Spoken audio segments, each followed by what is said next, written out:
Hello everyone and welcome back. In this lesson we're going to implement the login screen of our application using Firebase UI. So what is Firebase UI exactly? If we switch here to another window, let's check out the GitHub repository of the library that we are about to use. You can find it on github.com/firebase/firebaseui-web. So what is this library about? This library is integrated with the Firebase SDK and with Firebase Authentication and allows us to very easily authenticate users in a new application. Let's have a look here at the demo in action. So as you can see, you can sign in with all sorts of social media networks. The Firebase UI library will automatically validate your authentication credentials using the Firebase servers or any third party that you choose. We are going to get back a JSON Web Token that proves not only the user identity but also its roles. We're going to know if the user is an administrator, if it has some other sort of special privilege in our application. That is going to be part of the information provided in the JWT or JSON Web Token that we get back. So as we can see, the Firebase UI library is a natural complement to Firebase Authentication. It provides a user interface to Firebase Authentication, and all that we get back is a JSON Web Token that we can use in our application, either to send it back to the Firestore servers in order to allow us to perform certain data modification operations that are only allowed to administrative users, for example, or the JSON Web Token can also be used on the front end in order to show or hide certain elements of our user interface from the user. Now that we understand what Firebase UI is, let's go ahead and let's use it in our application. In order for Firebase UI to work, we need to reserve here in our login component template a container div that is going to contain all the user interface of Firebase UI. So this is going to contain all the login buttons that we want to add to our application. In our case, login with Google and sign in with user email and password. So as we can see, we already have here our container div. It has this ID Firebase UI of container. This is empty for the moment. That is okay. It's Firebase UI that is going to add content inside this particular div and not Angular. Let's then initialize Firebase UI. The first thing that we're going to do is to define here a member variable which is going to contain a Firebase UI instance. Let's declare here its type. We're going to access here the Firebase UI namespace.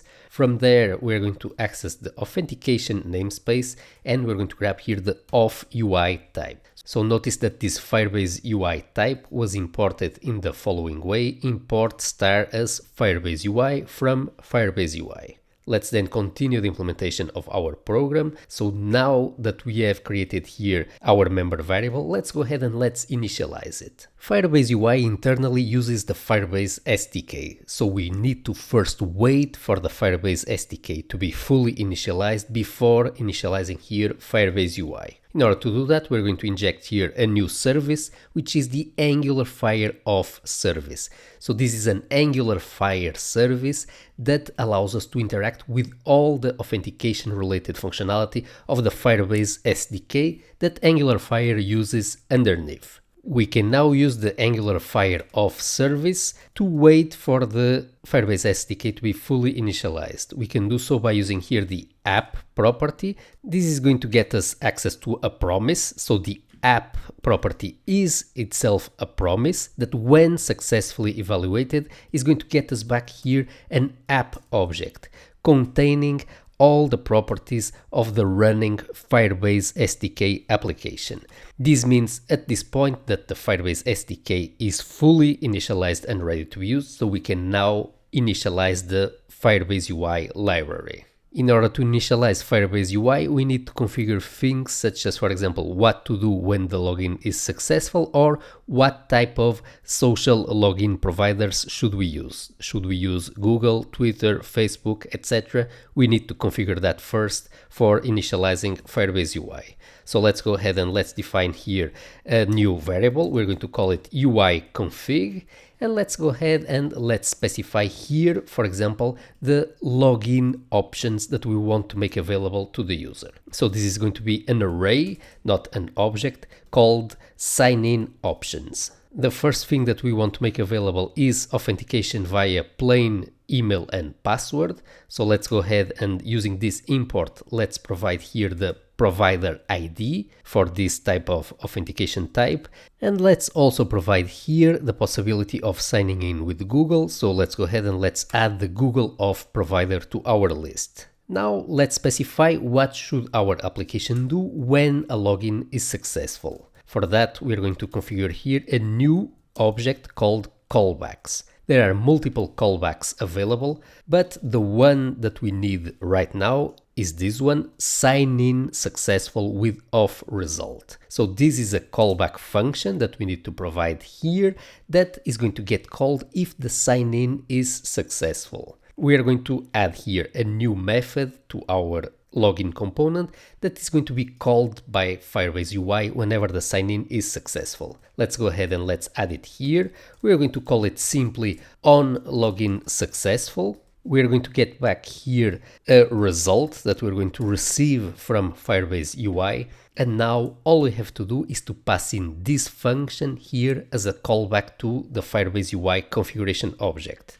We can do so in the following way. We are going to give here a reference to this on login successful. So this would already work. We are already passing here a reference to a function, but if we want this keyword to work in the body of this method, as one would expect because this is a method of the login component, then we need to bind our callback to our current instance of the login component. So let's pass in here a reference to this, and now all uses of the this keyword inside on login successful are going to correctly refer to the instance of the login component as expected. Now that we already have here the correct configuration in place, we can go ahead and initialize Firebase UI. We're going to do so using the Firebase UI constructor that we're going to access using the same type that we have used here. So we can go ahead and select here this type, and we can apply it here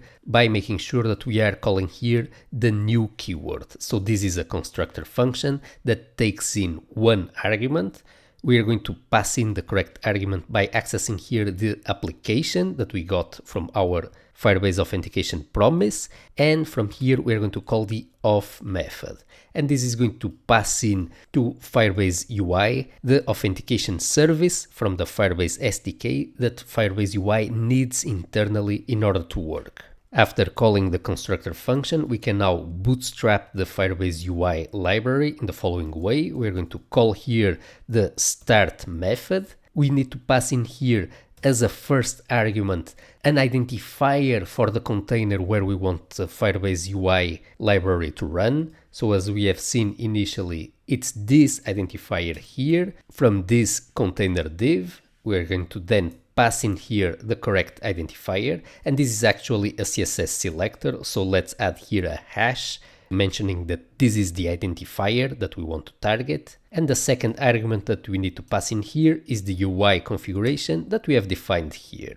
And with this, we have now started the Firebase UI library in our container. So let's go ahead and quickly implement the rest of our component. We want to make sure that we destroy this Firebase UI instance whenever we destroy this component by navigating away from it. And we can do so in the following way. We're going to access our Firebase UI instance, and from here we're going to call delete. This destroys the Firebase UI instance, making sure that no memory leaks occur in our application. This is important because if we don't destroy this Firebase UI instance when we destroy the component, then if we would come back to this component, we would end up with multiple instances of Firebase UI, and that would not work. That would create errors. So that's why we are implementing here the onDestroy lifecycle hook in order to clean up Firebase UI whenever we navigate away from the login page. So now all we have to do is to implement the onLogin successful logic.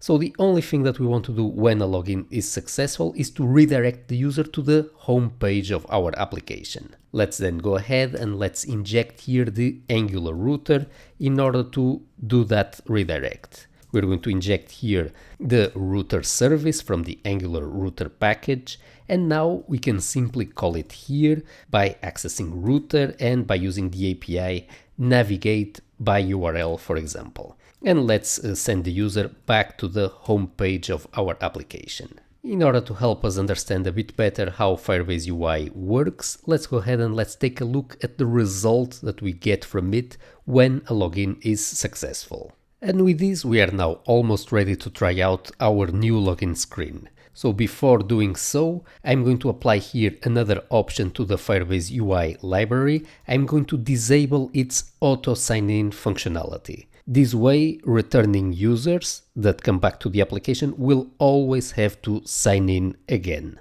You can turn this off in your own application. I'm going to leave this in so that we can test the authentication functionality more easily. And now we are ready to try out our new login screen. Let's switch over here to a larger window where we have a version of our application up and running.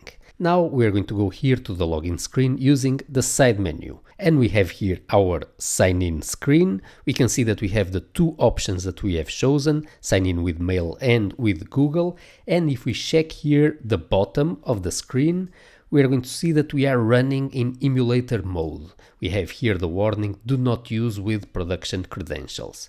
So this is just a quick warning to remind us that we are not running with the production credentials, and this means that any users that we have defined here in our Firebase console will not be usable here to log in our local development environment. So those are two separate sets of users. In order to try here our first sign in, we are going to choose one of the users that we have predefined here using the Firebase Emulator Authentication tab. If you want to add other test users to your application, all you have to do is to add the user that you need here with the credentials that you need and also the custom claim specifying if it's an administrator or not. And you can export this data set and use it the next time that you start your emulator. Now let's take, for example, here this user here, the Angular University admin user. Let's have a look at it. I'm going to click on edit user and we can see that this is an administrator. We have here the custom claim that is going to be appended to our JSON web token, and it is going to specify that the user is an administrator. We're going to learn further on in the course how to create new users with the custom claims that you need. And we can see here that the email is this one and the password is AngularUniv. Let's go ahead and let's try out these credentials here. Let's go back to our application, choose sign in with email. Let's use the email that we have copy pasted. Now let's type in here the password and let's click on sign in. And now we are correctly signed in to our application. If we check here our Firebase development tools so that we can see better what we have here, we can see that we have an object here that contains the data that we have received from the Firebase UI library. So this is what we are printing out to the console on the onLogin successful callback. So as we can see, everything is working as expected, but our application has not adapted itself yet to the new status of the user, which is that the user is signed into the application. So in our next lessons, we are going to learn how to show or hide information from the user, like for example, these buttons here, depending on the authentication state of the user and also depending on its credentials, if it's an administrator or another type of user. So we're going to learn how to do that in our next lesson.